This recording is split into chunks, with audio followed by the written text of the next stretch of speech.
Right? If you give the real life example, it will be better to understand. I think taking shortly we'll be taking examples, but I think perhaps that will go into our next lecture. So the floor is open for questions. Please don't hesitate. In fact, you can also interrupt me while the lecture is in progress. So there is no problem. In fact, if I miss out something, it will be appropriate if you can ask questions, so we can just interact in course of the lecture.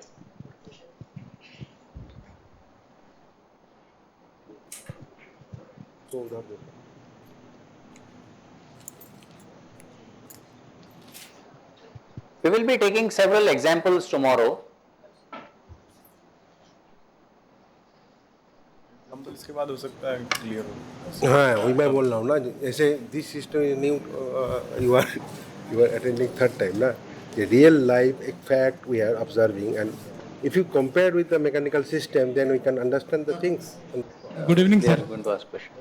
Sir, There is no question. most of the things are clear, sir. But one thing I want to know that from start we have taken one where the efforts are being taken.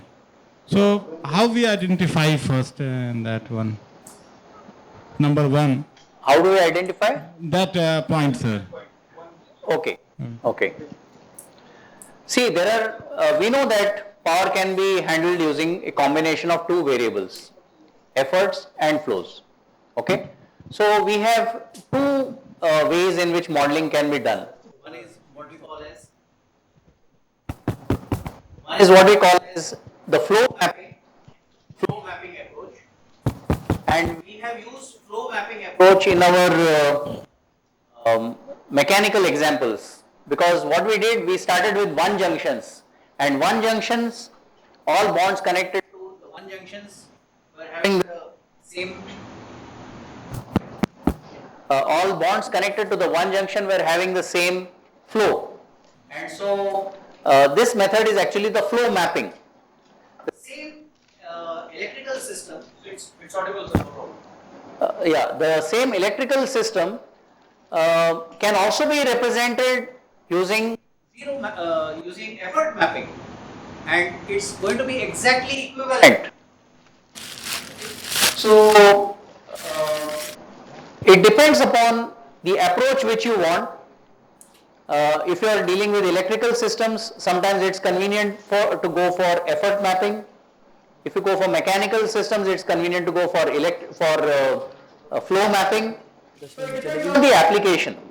Okay, and we will see in course for modeling in our subsequent classes where you will be convenient. It will be very convenient for you to handle in using both these approaches, flow mapping as well as effort mapping. Yeah.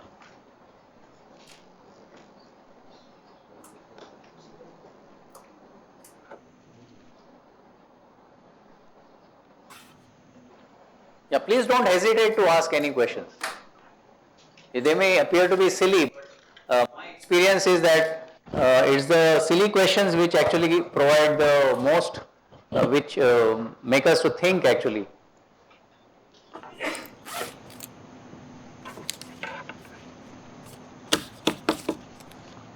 Yes. How strokes can be imposed? That is not clear. Yes. So it's about when we are going to discuss the different constitutive equations for each of these elements, and their constitutive equations means the equations governing the behavior of these elements. It will be clear to us what is the effort or what is the flow, whether it is receiving it or whether it is producing it as an output, and then we will be in a better position to understand where the stroke should be placed. Okay, and whether we are talking of integral causality as in natural systems, or whether we are talking of artificial systems, differential causality, information systems.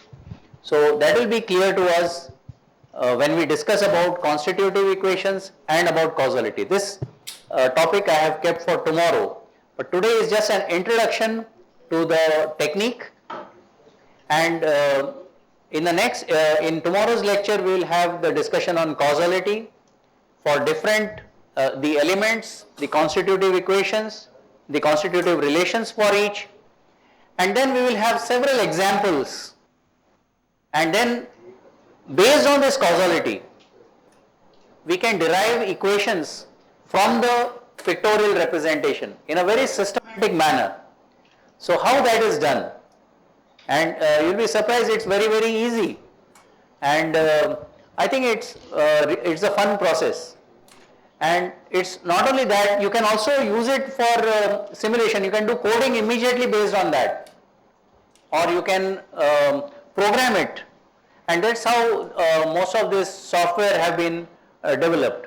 They perform the programming and they can all the algorithms in it, and that's how it can be done, and it's a very, very simple and elegant way of doing that.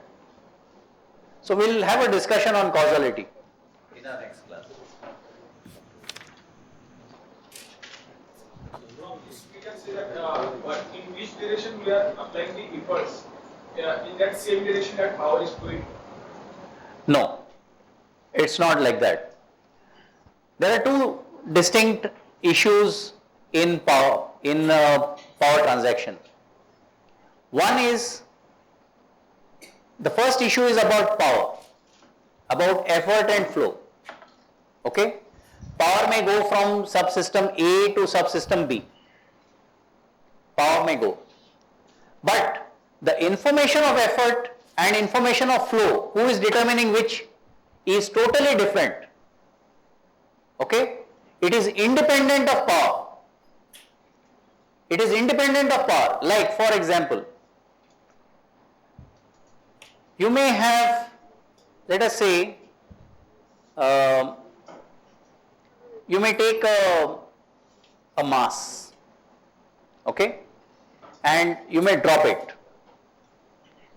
You are going to drop it, so your force of gravity is going to act, okay, and there is also going to be change in the motion, the velocity is going to change, okay.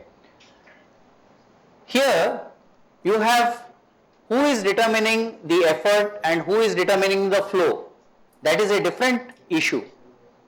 And the actual transaction of power between the force that is acting on it and between the mass, they are two different things. Okay?